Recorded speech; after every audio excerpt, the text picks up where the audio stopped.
Welcome, guys, to the Cocktail Podcast. My name is Andre Orchard. Thank you so much for tuning in today.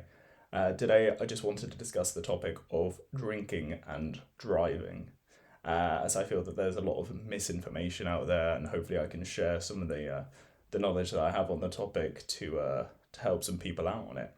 Firstly, I will state: do not drink and drive, and always drink in moderation. There's not really worth drinking and driving at all. Firstly, obviously, damage to others, damage to yourself is kind of self evident.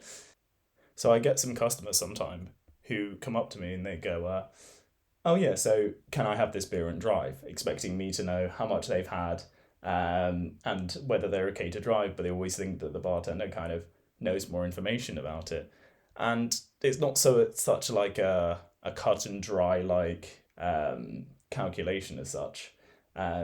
So firstly, I wanted to talk about what a unit of alcohol is, as I'm going to be mentioning it a lot in this podcast, and I just wanted to make sure you know how to calculate how many units you've been drinking, and it's kind of like the unit of measurement for alcohol consumption. Um, so the reason we use the unit is because if you say, "Oh, I've had a pint of beer," the beer could be 4%, 6%, 8, 10, depending if you get into different areas, you can even get up to 12% beers. So, or you've had 3 shots of whiskey, it's quite difficult to relate it all unless you use units, which is basically a unit is if you have a shot of vodka that's 40%, then that is 1 unit. And the way you calculate the amount of units that are in your drink, if you have a look at the back, usually they'll say, is you get the volume of the amount that you're drinking. So for a pint, it'd be 568 milliliters. You convert it into volume, not volume, you convert it into liters. So you convert it into liters, which would be 0.568. You don't really need to do that exactly, just like 0.5, 0.56. And then you times it by the percentage of the alcohol. So if we use the example of a shot of vodka, a shot is 25 milliliters, which works out to 1 over 40 the liters. And then you times it by the percentage, 40%, and you end up getting 1 unit. So they always say, in general, a good rule is once you've had your first drink, wait an hour, and then it's a unit per hour after that. But obviously, some people don't all abide by that, and if you do feel like you want to have a drink and you still want to drive home, then it really depends on the person. So this is why it's not such like an easy calculation to do. So let's say a guy who's 6'5" and drinks fairly often comes in, has a beer, and then drives home, versus a lady who's 5 foot, rarely drinks, comes in, has the same amount of beer, and drive home. They're not going to be the equal like levels of drunk, because in essence, it's not to do with the amount of units you consume. It's more all to do with like the percentage of alcohol that's in your blood, and that's what the police will measure, but to see whether you're drink driving or not. They have a specific range within the UK that is defined as drink driving, and below that you're usually fine. Obviously, if you are close, it's kind of up to them, and I don't really know the specifics within that. But I would say that it's all to do with if you're a larger human, you'll have more blood in your body, and so therefore the alcohol that you have will make a smaller percentage across your entire body. Hence, a shorter person will be more affected by alcohol on average than a larger person. Depends on your weight, depends on your gender, or your sex, sorry. It depends on if you're a male. Males tend to have bigger livers than women, so therefore they're able to metabolize alcohol quicker. And so there's loads of bits on that. So what I would say is the wait an hour, a unit per hour, is a very safe rule. If you do that, you'll never have any issues as long as you're calculating your units correctly. And make sure you're always doing the maths, or just look on the back of the bottle. um, but another thing that I tend to use quite a bit, which I prefer as it tends to be more accurate for me, is I use a blood alcohol calculator. It's something online that I just looked up one day and was like, there must be a better way to calculate how much alcohol is in my blood at this moment.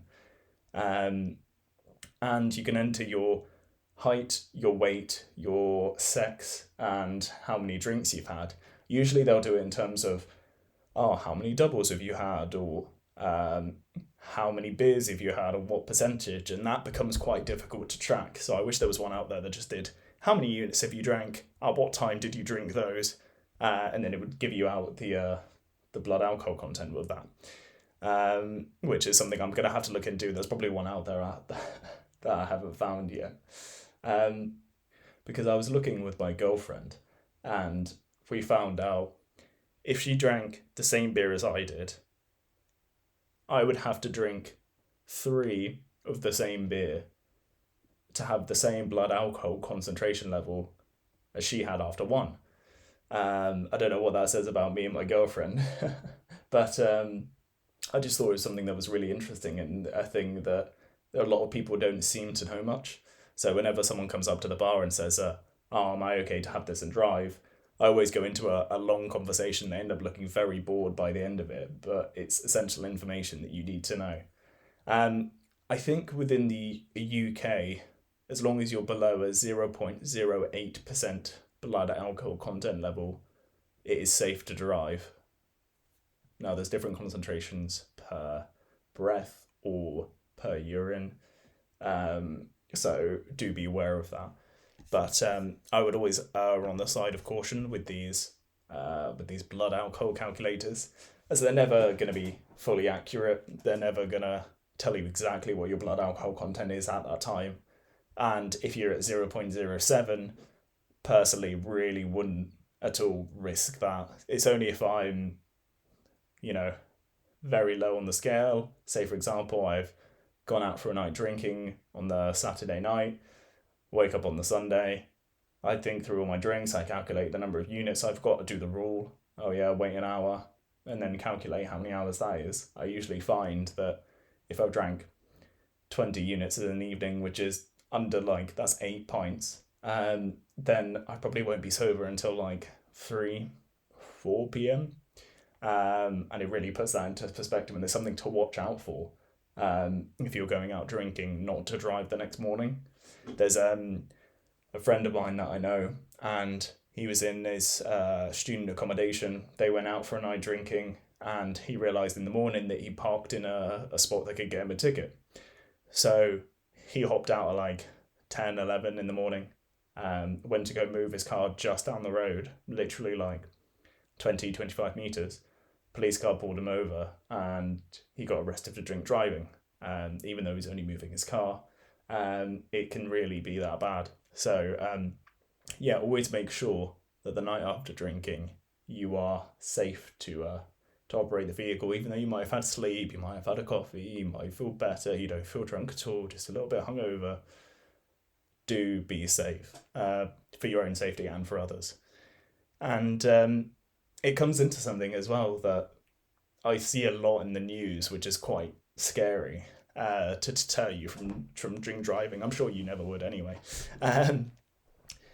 But when people that are drink driving get caught in accidents, I think there was a situation where some guy was driving back from a bar, crashed into a car with a woman and her 2 children, and he ended up surviving, and the woman and the 2 children died.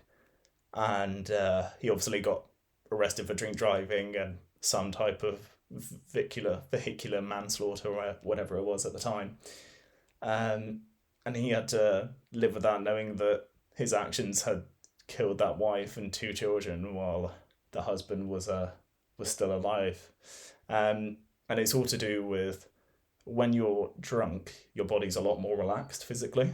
And when you get into a car crash or anything, if your muscles are relaxed, you're going to have less damage caused to you. That's why they always say when you go into a car crash, try and relax your muscles, even though that's obviously not really up to you and it's more of a subconscious thing. So those who get involved in drunk driving car crashes, it's usually the drunk people that will make it out, as opposed to the people that are sober, which is quite a horrifying fact. And I'm sure something you didn't want to hear while you're listening to this podcast, but it is a harsh reality of drink driving, and it's something that's never worth doing, especially with at the moment. I mean, with all the dry January and the progress we're making towards low alcohol, non-alcoholic beers, spirits, and all of the sorts. They're definitely making a good stride in their progress. So if you do go out with your friends and you are driving and you wanted to hop in for just one or two, by all means, just choose a non-alcoholic option. Save you a lot of hassle, keep everybody around you safe, and if you do have a mate that's driving after he's had a couple of drinks, just let him know, it's not safe to drive and try and organise something. But I mean, what I imagine what happens that creates a situation for drink driving is just not planning. It's never something that someone intends to go out to do. That, oh yeah, I'm going to hop to the pub, have 5 pints, and then head on home.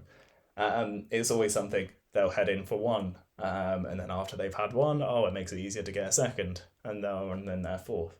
So just be real with yourself and talk to yourself and say, look, I'm either going to be strictly regimented and go in, have either 1 pint and then non-alcoholic beers, or I'm going to go and have just non-alcoholic beers then soft drinks, or I'm going to book a taxi, stay out, have a couple drinks, then go home nice and safe. I know it's expensive, as everything is at the moment, but it's just something to keep yourself safe and everybody else.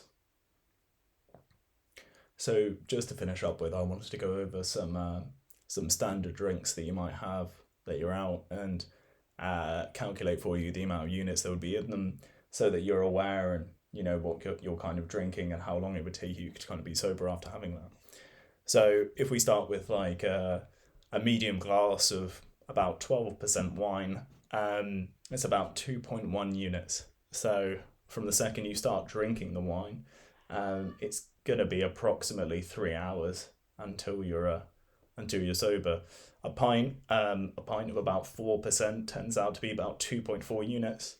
And if you have like a double rum and coke, that's 2 units as well. So really makes you aware of what you're drinking. So next time you go out, keep a little track in your mind about what you're drinking, how much you're drinking. Then the next day when you wake up, calculate how many units you've had, or try and do it on the night if you fancy, if you're able to do that, and then figure out from the next time that you'd be sober. And it's a very, very interesting thing to do. I did it on Saturday. We went out for my birthday, me and my girlfriend and my family. I started drinking about 5, 6 o'clock. Woke up the next morning, calculated it. Yeah, I'd be sober by 3 p.m. I was like, oh, that's a bit rough. It's not what I'd expected. I feel pretty fine now, but something to keep an eye on. Anyway, thank you so much for tuning in to today's episode. Hope you all stay safe out there and drink responsibly. And I'll catch you in the next one. Cheers.